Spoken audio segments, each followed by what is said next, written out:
What is up, everybody? Well, my name is Breezy, and you're into the True Crime Lounge, where I know I have a series going to, but I am uploading videos to different topics, trying to so I can get more content going. I am in school full time, so I try to do as much as I can and pre-record as much as I can as well. So I'm currently working on a Charles Manson series. If you guys are following that, part 4 is going to be set to release this coming up Saturday, not today, but next Saturday. So be on the lookout for that, and it's going to be with it being so long, it's going to be maybe like a 5-part, 6-part series, which I'm okay with that. But I am going to be doing different topics, different true crime topics as well in the process, and uploading that when I can. But they will be uploaded on Saturdays, so be on the lookout for that. Anyway, let's get started with something that breaks my heart. Because I love this movie growing up. But we're going to be talking about Judith Barsi. So step into the True Crime Lounge with me and let's talk about the tragic case of Judith Barsi and why something should have been done earlier that could have prevented this little girl's death. So you're probably wondering who Judith Barsi is. Well, she was a promising child actor you might know this movie, The Land Before Time. That was personally my favorite movie growing up. But she also starred All Dogs Go to Heaven, The Revenge, Do You Remember Love, Slam Dance, Destination America, Eye of the Tiger, There Are Times, Dear, and Kids Don't Tell. She also starred in shows like Jessie, not the Disney Jessie, a different Jessie. This is an earlier form of the show, Jessie. Fatal Vision, Knots Landing, The Twilight Zone, Fallout Guy, Punky Brewster. Who doesn't love Punky Brewster?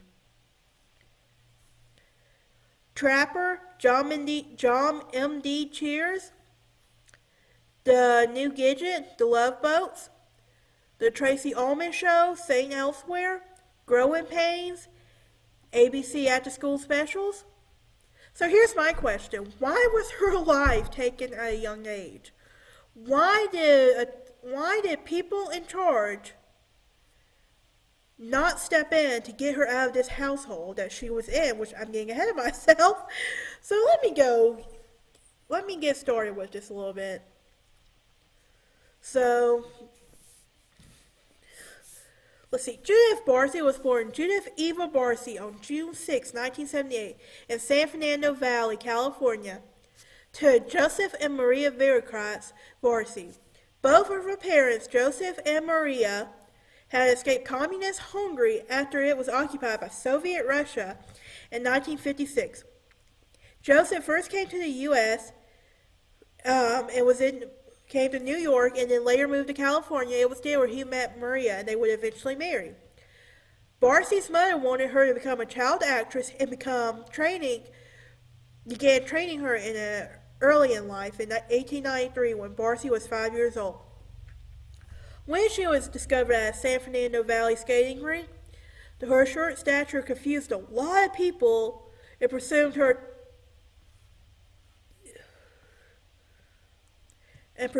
to be a 3-year-old girl. Her very first commercial that she appeared in was the Donald Duck orange juice. In her ensuing years, where she was featured in 70 commercials, Barsi debuted as an actress. Debuted as an actress at NBC's in 1984 miniseries Fatal Vision. That year, she also appeared in an episode of ABC's police drama Jessie. In 1985, she guest starred at CBS Knots Landing, The Twilight Zone, and the ABC's The Fallout Guy, in which featured television films that's like Kids Don't Tell, Do You Remember Love? And These Were Times, Dear. Then, in 1986, she portrayed the character as Anna in NBC's sitcom Punky Brewster in popular shows like Trapper John, M.D., and Cheers. That year, she also made her big screen acting debut debut in the action drama Eye of the Tiger. In the film, she got the opportunity to share space with Gary Busey. A screen in her second. Okay, so I'm going to stop right there for a second. I will be right back.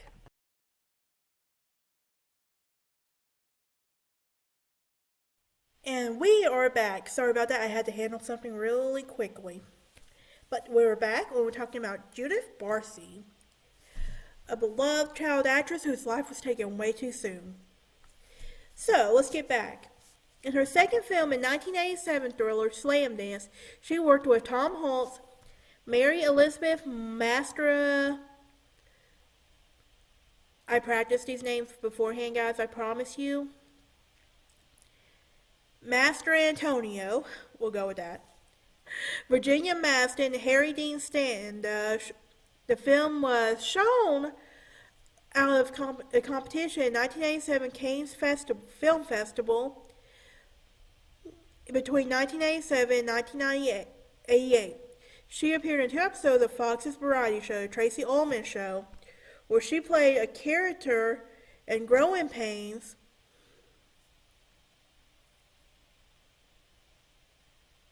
Now, who doesn't remember Growing Pains? Yes, it came out before my time, but I still like the show. That year, she was also as Debbie Oppenheimer in an episode of NBC's drama St. Elsewhere, Billy Foster in ABC's after-school special, and she returned to the big screen using the voice in The Land Before Time in 1998. She was one of 3 actresses that voiced Ducky, a green female Solophilus, in the Land Before Time film franchise. This was her first collaboration with Don Bluth, with whom she would go on to work with All Dogs Go to Heaven before her death. In the animated film Fantasy All Dogs Go to Heaven was her final project. She lent her voice to Annie Marie, a 7-year-old orphan who has the ability to speak to animals. The film was released in November 1989, 16 months after her death. Barsi was an incredibly successful young actress in her time, earning her as much as $100,000 a year when she was in the 4th grade. She was short for her age, which led to her treatment and hormone injections. At UCLA, the filmmakers often cast her in roles for much younger actresses. The more successful that Judith became, the more her father's addiction worsened. He was angry and reportedly told his wife and daughter that he would kill them. He also was arrested at least once and will later go after the police did not find any signs of physical abuse on Maria. As a result of the physical abuse, Barsi started gaining weight.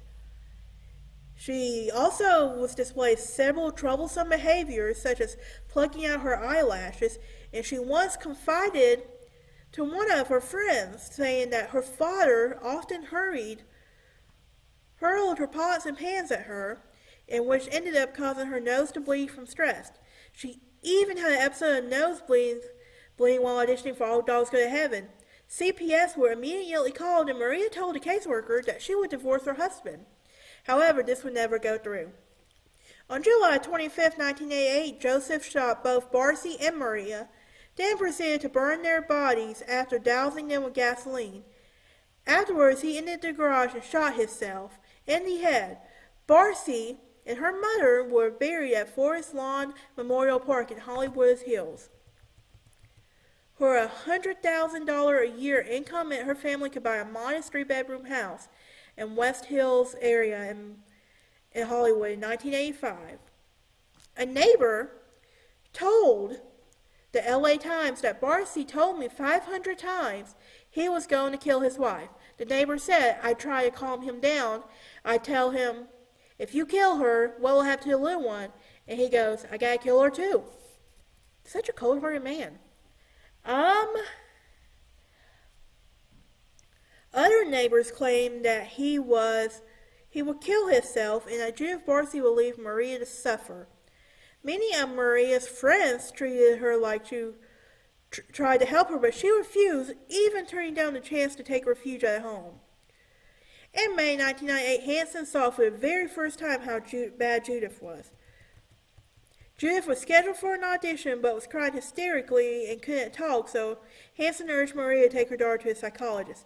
The psychologist reported that Judith's case of social services, was told by Maria she had plans to divorce him and the family would move out of home. Toward the end of her life, Maria started to get a plan of action to get some space from her abusive husband. She had rented an apartment out in May when she went to spend the days with Judith before returning that night.